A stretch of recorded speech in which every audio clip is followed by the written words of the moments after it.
Okay. Thank you. I've just been asked to introduce myself. My name is Richard Cibulskis.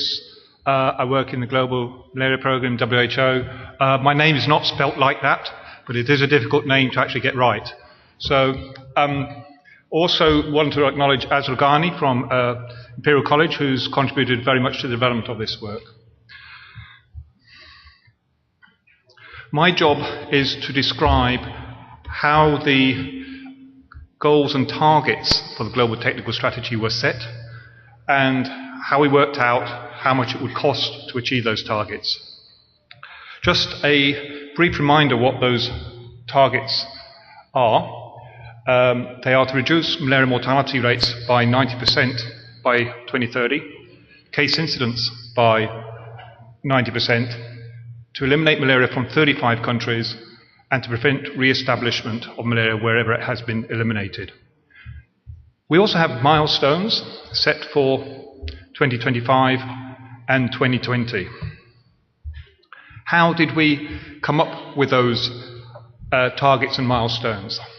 Well, as probably a lot of you know, in public health, the usual way of coming up with a target is to draw a number from thin air, and then hope that people will somehow think that's a reasonable thing to aim for. There was an element of that with the GTS too, but we also tried to establish whether the targets that we were setting were ambitious and aspirational, and to what extent they are realistic. We did this in three ways. We reviewed previous trends in malaria from countries that have been reporting on malaria cases since the year 2000. And the rate of decrease that we observed is more or less in line with the projected rates of decrease for the 2030 targets in case incidence, so that was comforting. We also looked at the targets set by individual programs in the national strategic plans. And these were more or less consistent with the aspirations in the Global Technical Strategy. The third strategy was to undertake some mathematical modelling. I've just seen Azra here in the front row, and this was done largely by Imperial College, London, and this looked at what would be the effect of scaling up existing interventions to different levels in different combinations in different settings.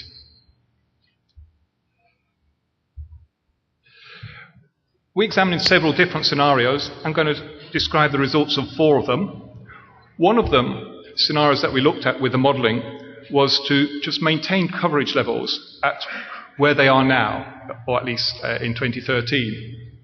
A second was to increase coverage levels to 80% of a broad range of interventions by 2020, and maintain coverage at those levels up until 2030.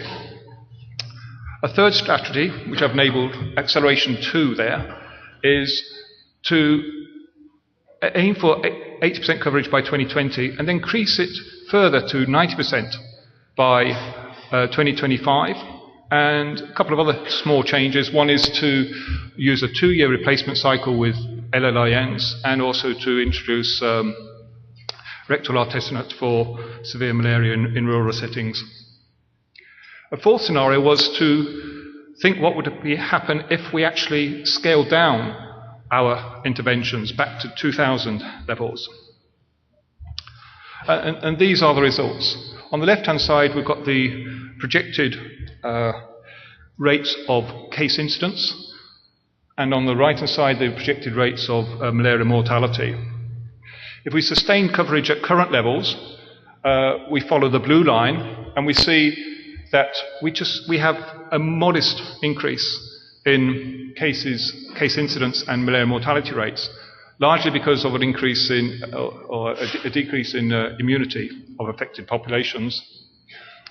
If we increase coverage to 80% and 90%, and that's the green and red lines, we see large decreases in case incidence and malaria mortality rates.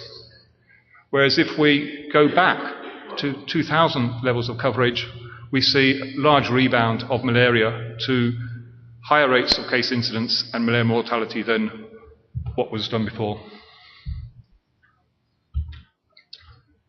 how does that fit in with targets? Well, the first scenario of increasing coverage to 80% by 2020 will enable the 2020 milestone of reducing malaria mortality by 40%. It will enable that to be achieved, but it won't enable other targets or milestones to be achieved.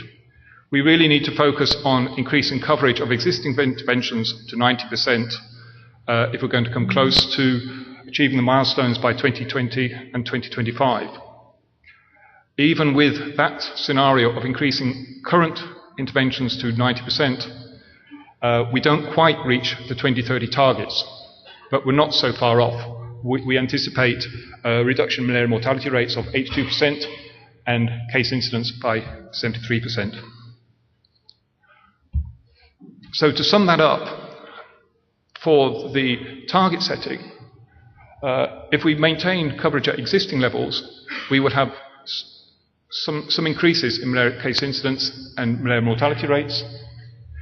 If we increase coverage of existing interventions to 90% or more, then we would expect significant reductions in malaria mortality and case incidence, but we won't quite reach those targets. There needs to be development of new tools, new approaches that would have to be implemented before 2030. But we think that is absolutely realistic to anticipate those tools to be developed and deployed. Today we are using tools that were not around 15 years ago. Long-lasting nets were not there. ACTs were not widely deployed. RDTs were not widely deployed. We're using technologies that really weren't around 15 years ago. And in 15 years' time, we can be expecting to use new technologies too. Okay, moving on to the second part of the talk is, how did we work out the cost of all this? Well, we estimated the costs of implementing the GTS in all 97 countries in which malaria currently occurs. The costing was informed very much by the modelling, in the sense that the modelling defined the scale-up of programs that was required to achieve the morbidity and mortality targets. A few things were added on to that, in particular the costs of enhancing surveillance systems. We derived the unit costs of interventions from databases held by the Global Fund on prices, also from WHO and UNICEF. And we also reviewed the literature on the cost of delivering interventions. And we also used the WHO Choice database on costs of outpatient care and inpatient care. We took the surveillance costs from country plans, also some other data we have from countries on the costs, what they spend on surveillance. So once you've got the unit costs and you've got the quantities of the unit costs of the interventions and the quantities of the interventions which are derived from the modelling, you multiply one by the other, gives you the total cost. And this is how it looks. We currently spend around 2.5 billion on malaria control today. That would need to accelerate to 6.5 billion by 2020 to achieve the 2020 milestones, to 6.5 billion in 2025 to achieve the 2025 milestones, 8 billion by 25, and to 9 billion by 2030. We also estimated the cost of research and development. When I say we, it was actually Policy Cures that did it, but we like to take credit. That was based on their previous work on from pipeline to product reports and staying the course. That was updated in the light of the Malaria Vaccine Technology Roadmap Review in 2013, suggestions from the malaria consultative groups, the Malaria Elimination Scientific Alliance Task Force, and the targets of key malaria product development partnerships such as MNV, IVCC. There was also a consultative workshop in August 2014 where it was ensured that the suggestions for R&D were in line with what was proposed in the global technical strategy. The outcome was an estimate of around $700 million per year is needed in research and development over the next 15 years. So to sum up on the costing, to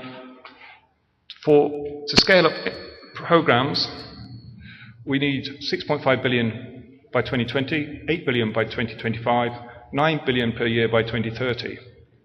Overall, that comes out as 105 billion over the 15-year period. Another 7.5 billion per year is needed for research and development, or a total of 10 billion over the 15 years. So in total, that would make about 115 billion to reduce malaria mortality rates by 90%, to reduce malaria case incidence by 90%, and to eliminate malaria from 35 countries. And that's where I finish. Thanks.